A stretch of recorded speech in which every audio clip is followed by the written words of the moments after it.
আজি যেহেতু আন্তৰ্জাতিক নাৰী দিবস আৰু আপোনালোকে আয়োজন কৰিছে অনুষ্ঠানটোৰ বিষয়ে জানিব বিচাৰিম।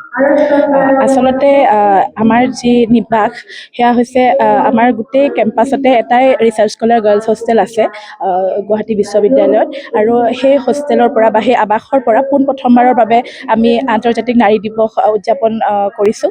তাতে আমাৰ পদ্মশ্ৰী পখিলা লেখথেপী বাইদেউ আহিছে, লগতে অসমৰ প্ৰথমগৰাকী IGP ভায়লেট বৰুৱা বাইদেউ উপস্থিত হ'বহি। তাৰপিছতে পুনম গগৈ বাইদেউ সকলোৰে চিনাকি, তেওঁ আহিছে। লগতে শিৱানী বৰা বাইদেউ CDPO, লগতে তেওঁ লেখিকা, তেওঁ আহিছে।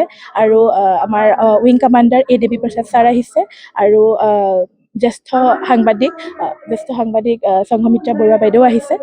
তেনেকৈ আমাৰ অনুষ্ঠানটি আমি আগবঢ়াই লৈ গৈছোঁ, আৰু এই মূল অনুষ্ঠানত তেওঁলোকৰ পৰা আমি বহুতখিনি নজনা কথা আমি শিকিব পাৰিম। তেওঁলোক যিহেতু অসমৰ কেইগৰাকীমান মহিয়সী নাৰী, মানে আমি তেওঁলোকৰ পৰা আমি অনুপ্ৰেৰণা লাভ কৰোঁ। তেওঁলোকৰ যি এক্সপিৰিয়েঞ্চেছ সেইবিলাক শিকি আমি আগবাঢ়ি যাব পাৰিম। গতিকে তেওঁলোকৰ পৰা আমাৰ শিকিবলৈ হয়তো বহুতখিনি আছে, সেইখিনি শিকি আমি আগবাঢ়ি যাব পাৰিম বুলি আমি অকল আমাৰ বাবে নহয়, গুৱাহাটী বিশ্ববিদ্যালয়ৰ সকলো ছাত্ৰ ছাত্ৰীৰ বাবে আমি তেওঁলোকৰ কথাখিনি যাতে সকলোৱে শুনিব পাৰে, সেইকাৰণে আমি যিহেতু ডাঙৰ হিচাপে ৰিচাৰ্চ স্কলাৰ, যিহেতু PG UG ষ্টুডেণ্টৰ কাৰণেও তেওঁলোকৰ এক্সপিৰিয়েঞ্চেছখিনি যাতে বুজিব পাৰে, সেয়েহে আমি আন্তৰ্জাতিক নাৰী দিৱসটো এইবাৰ পাতিবলৈ ল'লোঁ।